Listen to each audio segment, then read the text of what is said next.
Well, here we are again, pleasant rural scene. A little bit incongruous when you look at the subject. I'm going to look at the digital revolution over the last 2 decades, artificial intelligence, and the question of human freedom.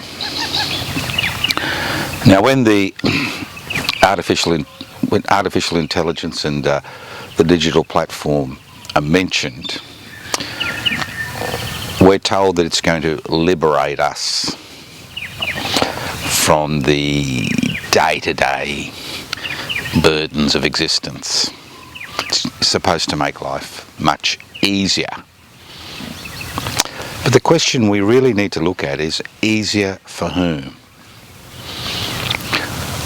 What has happened when the original concept of a digital revolution was based on the idea of having decentralized platforms which were neither owned by the state or the corporate sector? And what has happened as this original idea has been subverted, and the engines which regulate how we use these digital platforms are either in the hands of the state or in the hands of transnational corporations. And what does that mean for us as individuals and as societies and communities? Because the so-called benefits of the digital revolution have flown one way. Although there is the question of convenience and the question automatic communication, the reality is that the cost for the individual and the community far outweighs any individual gains. There are gains, but those gains are centralized. Those gains flow into the hands of fewer and fewer individuals and corporations and companies. We've seen a virtual, sorry for the tautology, takeover of the virtual world by a handful of corporations. Now, because these virtual platforms in a private investment for private profit economy are based on drawing eyeballs to advertising, because of the way these platforms make their money, what we are seeing is the subversion of culture and politics and the way people interact by these platforms, whose only responsibility is to make ever-increasing profits for their major shareholders. We see this around the world, as disinformation, misinformation dominate to a significant degree the debate in that area. The so-called gains which have been made in the workplace and by individuals are illusory. Just to give you a simple examples, exceptionally simple examples, but they're everyday examples, and that's why it's important. The digitalisation of the financial sector has not benefited the individual, but it has benefited large financial institutions, because it has allowed them to push an ideology and a business platform which is based on self-service, where instead of you being served and having the protection of knowing that that interaction is safe, we now have a plethora of platforms which demand that we self-serve while exposing us as individuals to scams and fraud. Every time I walk into a bank these days, it's not unusual to see somebody there complaining about the fact that somebody has defrauded them, consciously or unconsciously. And what the banks and financial institutions can do is very limited, because the platforms which are used are owned by a handful of corporations. It's the same when you walk into a supermarket. Now, these are simple examples, but they're everyday examples which people recognise. People are funneled into self-service checkouts. Apart from the lack of service, the fact is, when you self-serve, you're not given a discount. Now, I can imagine the self-service aisles would be very popular if there was a discount. But again, these virtual platforms have been put in place in order to maximise profits at the expense of the individual and the security of the communities we live in. So it's a huge issue. Huge issue. Where are the benefits that were promised? And do the benefits outweigh the cost? Not just the cost to the community, but the cost to the community as a whole. Now, the latest conundrum is about artificial intelligence. Now, artificial intelligence has been with us for some time. Most people don't actually realise that when they're interacting with a virtual platform or buying something at a supermarket or entering a financial institution or being involved in pay TV or whatever, there is a component of artificial intelligence. Now, once again, it's the same question. When the virtual platforms were initially set up in the late 1990s, it was about benefiting the community and the individual and breaking the power that the centralised state exerted over the individual and communities. Now, what happened is that power was transferred from the centralised state into the hands of unaccountable corporations whose major responsibility is to create ever-increasing profits for their major shareholders, irrespective of the human, social and environmental costs. Now, with artificial intelligence, we are on the verge of technology which can have profound implications for each and every one of us. Now, I'll give you a simple historical example, because this concept of artificial intelligence is nothing new. Has the Roman Empire expanded over 2,000 years ago? What the Roman Empire was able to accumulate was not just profit from goods, but it was profit from slaves. The more communities that were conquered,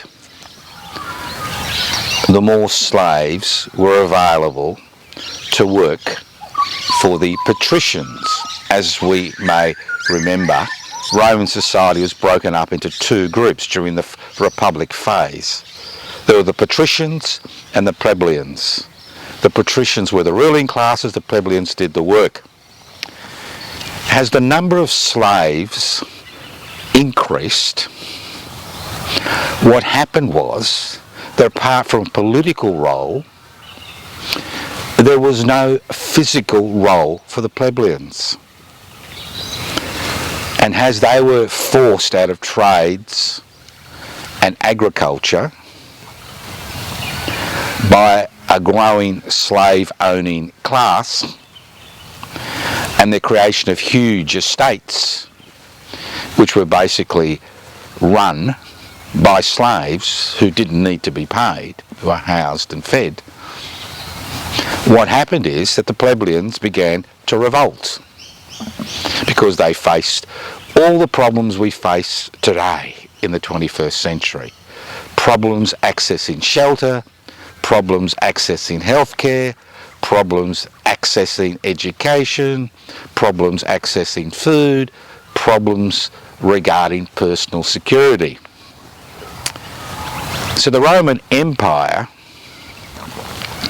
resolved this internal contradiction during its republican phase by introducing a universal basic income.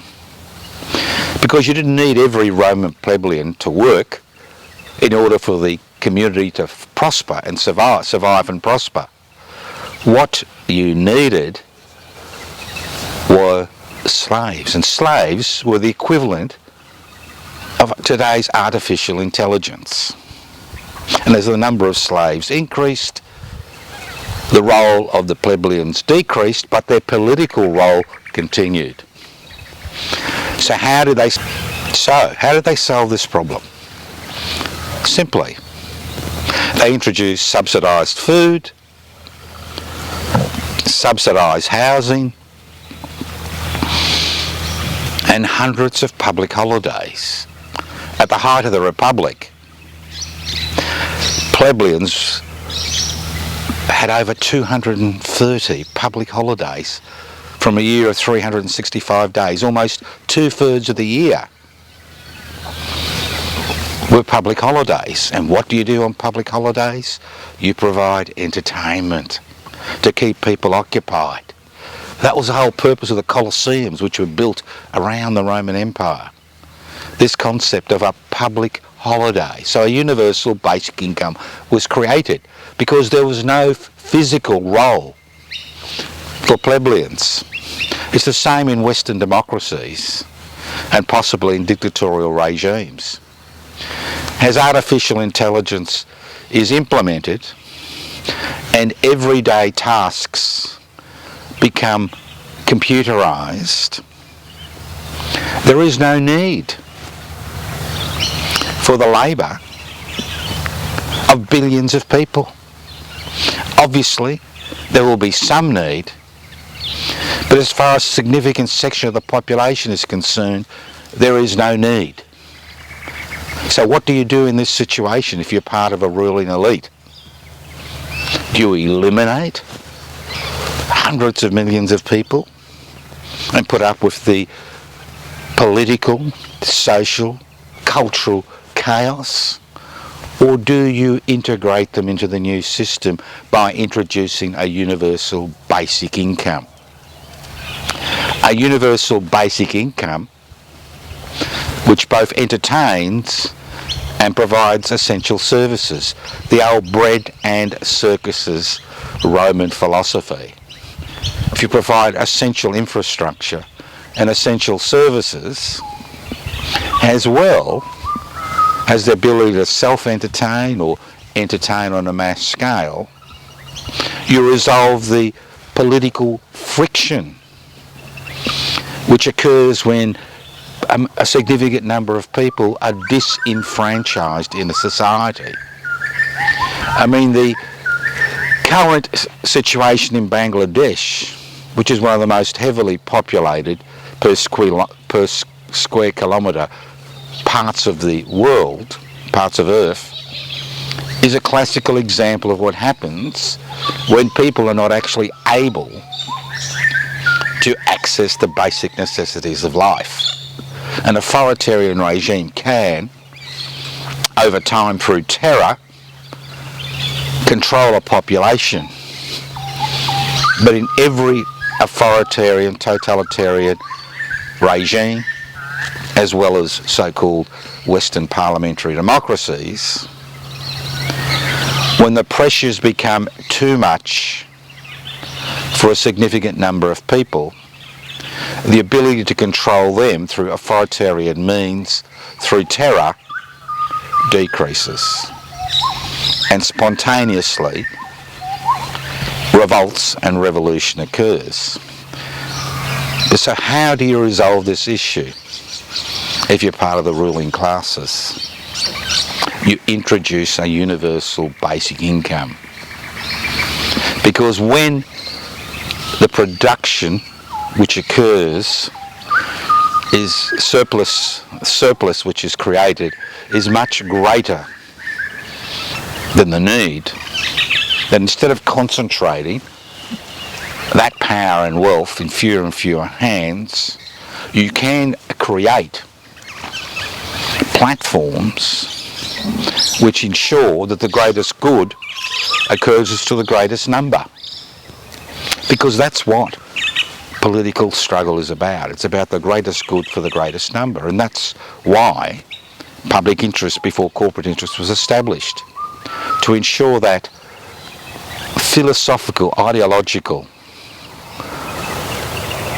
concepts continue to be part of everyday cultural, social and political discussion and struggle. So we are on the verge of great change, like we were 25 years ago when the virtual platforms were established, the internet was established. Let's hope that this time, that change is controlled by the community, not controlled by the state, not controlled and manipulated by the private sector. And that's what we are seeing today. With this flood of money into the stock markets around the world, trying to bankroll, the next big thing, artificial intelligence, because of the impact it will have on society. The fact is that we are now at that critical juncture. Do we allow the private sector, the handful of corporations and individuals which now control virtual platforms, to control artificial intelligence?